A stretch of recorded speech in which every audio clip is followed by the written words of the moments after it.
Warahmatullahi wabarakatuh. Kami dari kelompok 2 akan memberikan pemaparan guna memenuhi tugas mata kuliah Sistem Pengendalian Manajemen. Sebelumnya, perkenalkan, saya Devila Rosita. Nama saya Naomi Lancelotaan. Dan saya Rifki Alifadilah. Di kesempatan ini, kami akan membahas tentang pengendalian organisasi multinasional.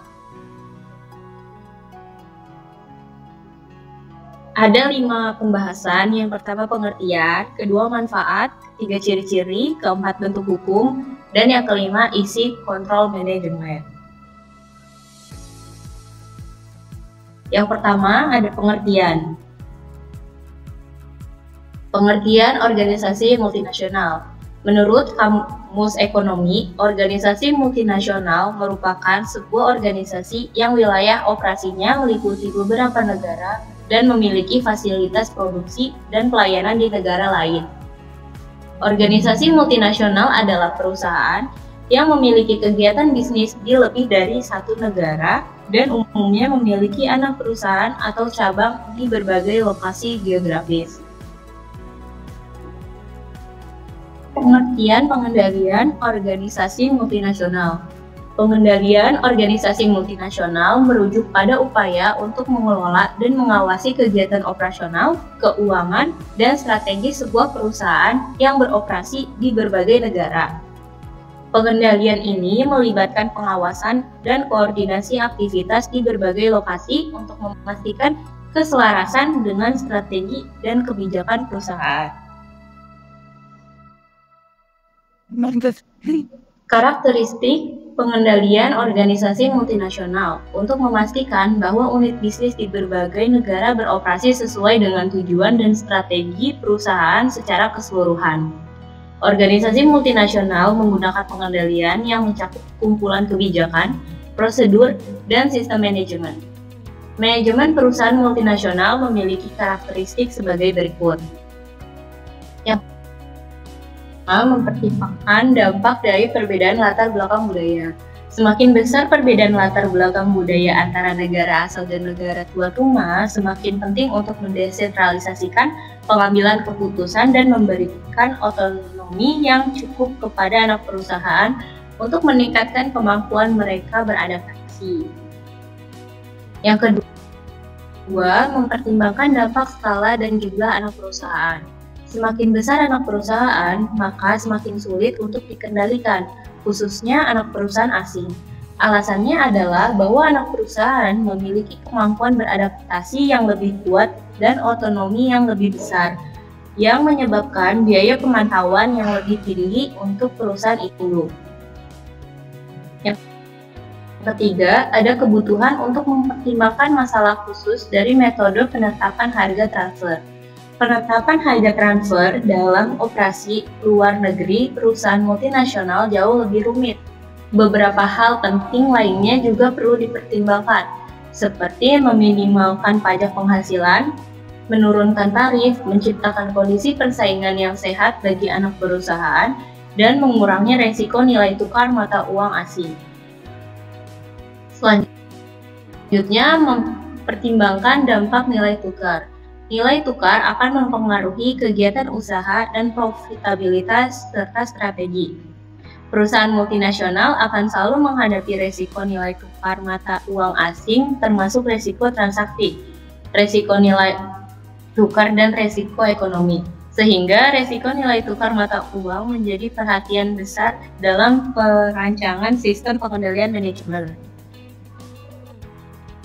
Selanjutnya, mempertimbangkan dampak perpajakan. Perpajakan adalah distribusi khusus berdasarkan kontradiksi kekuatan politik dan merupakan manifestasi dari kedaulatan nasional. Hal ini menyebabkan adanya perbedaan antar negara, sehingga perusahaan multinasional perlu mempertimbangkan dampak lingkungan pajak bagi anak perusahaan dalam hal perencanaan strategi, pembuatan rencana anggaran, dan evaluasi kinerja. Untuk materi yang kedua ada manfaat.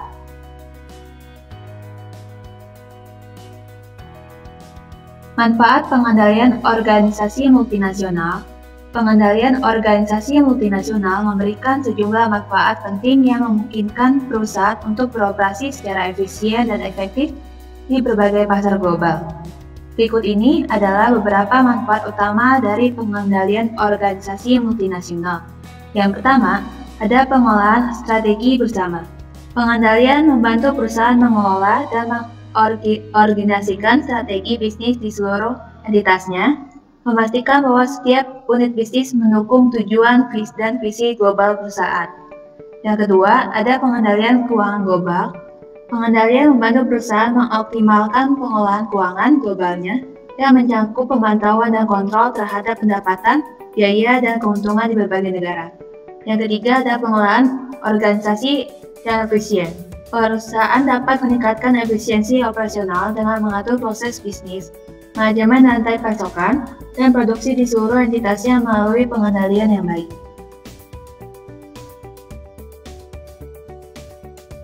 Yang keempat, ada pengolahan risiko dan kepatuhan. Pengendalian membantu perusahaan mengidentifikasi dan mengolah risiko di berbagai pasar dan memastikan kepatuhan terhadap hukum dan peraturan yang berlaku di setiap negara. Yang kelima, ada pengembangan dan pengolahan sumber daya manusia yang konsisten. Pengendalian membantu perusahaan dalam merancang kebijakan sumber daya manusia yang konsisten, termasuk pengembangan karyawan dan manajemen kinerja di tingkat global. Yang keenam, ada pengintegrasian sistem informasi dan teknologi. Pengendalian membantu perusahaan mengintegrasikan sistem informasi dan teknologi di seluruh organisasi dan memastikan bahwa teknologi memenuhi kebutuhan bisnis di seluruh dunia.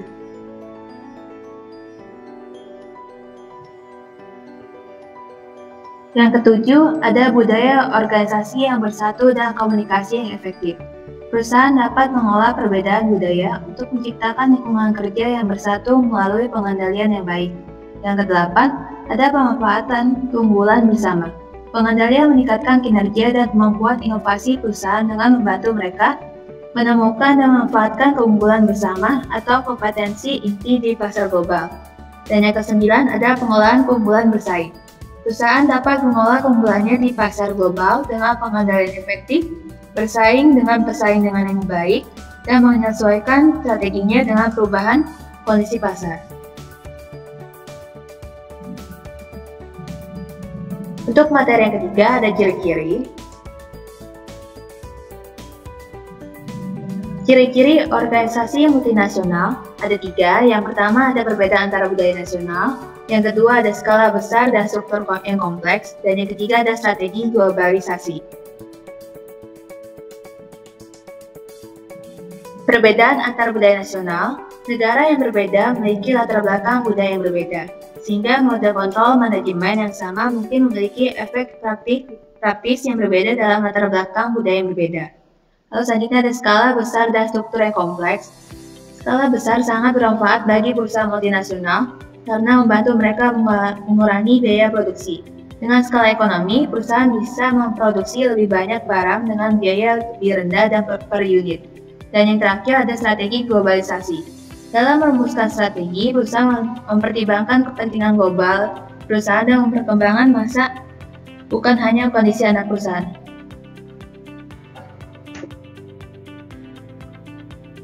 Materi yang keempat ada bentuk hukum.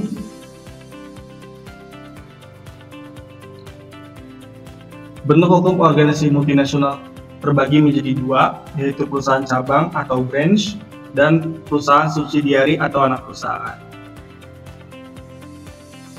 Perusahaan cabang merupakan bagian secara hukum dari kantor atau perusahaannya, jadi bukan badan yang independen. Dalam hal ini, manajemen, administrasi, keuangan, dan kebijakan pelaksanaan yang sama dengan MNC induk dan diawasi dari kantor pusat tersebut.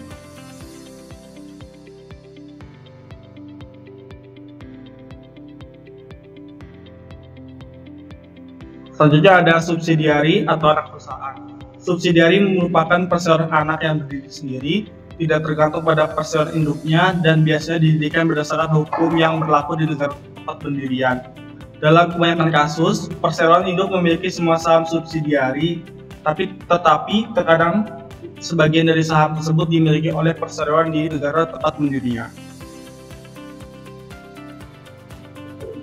Materi yang terakhir ada isi kontrol manajemen. Isi kontrol manajemen multinasional itu yang pertama ada kontrol pembelian dan penjualan. Kantor multinasional harus membuat aturan yang jelas untuk mentransfer harga pembuatan karena harga akan memiliki pengaruh yang signifikan terhadap laba anak perusahaan. Selanjutnya ada kontrol keuangan, yaitu kontrol atas aktivitas keuangan perusahaan. Sedangkan untuk organisasi multinasional, kegiatan keuangan terutama dikendalikan oleh rencana produksi, terutama anggaran. Yang ketiga, pengendalian sumber daya manusia. Pengendalian sumber daya manusia bertujuan untuk mengendalikan perolehan, pelatihan, pengembangan, dan promosi sumber daya tenaga kerja. Dan yang terakhir, ada pengendalian akuntansi. Pengendalian akuntansi adalah bahwa kantor pusat mengendalikan komposisi keuangan, hasil operasi, dan arus kas anak perusahaannya. Bentuk krusialnya adalah mengaudit dan menganalisis laporan keuangan anak perusahaan. Kesimpulan, pengendalian organisasi multinasional merupakan upaya penting dalam mengelola dan mengawasi berbagai kegiatan perusahaan yang beroperasi di banyak negara. Ini melibatkan penerapan kebijakan, prosedur, dan sistem manajemen untuk memastikan unit bisnis di berbagai negara selaras dengan tujuan dan strategi global perusahaan. Pengendalian ini perlu memperhatikan perbedaan budaya, skala anak perusahaan, penetapan harga transfer, nilai tukar, dan perpajakan berbeda di setiap negara. Manfaat dari pengendalian ini meliputi pengelolaan strategi dan keuangan global, peningkatan efisiensi operasional, mengendalikan risiko dan kepatuhan, pengembangan sumber daya manusia yang konsisten, integrasi sistem informasi, serta pengelolaan keunggulan yang bersaing. Perusahaan multinasional memiliki ciri-ciri seperti perbedaan budaya nasional, strategi dan struktur kompleks, serta strategi globalisasi. Dalam aspek hukum, perusahaan multinasional dapat beroperasi melalui cabang atau anak perusahaan. Isi kontrol manajemen mencakup pengendalian pembelian dan penjualan, keuangan, sumber daya manusia, dan akuntansi dengan memperhatikan khusus pada faktor-faktor yang unik dan yang dihadapi dalam operasi internasional. Secara keseluruhan, pengendalian yang efektif membantu perusahaan multinasional untuk mengelola operasinya secara efisien dan adaptif di berbagai pasar global, sambil menjaga kesatuan strategi dan tujuan perusahaan. Dan pemaparan materi dari kelompok 2, kurangnya mohon maaf. Wassalamualaikum warahmatullahi wabarakatuh.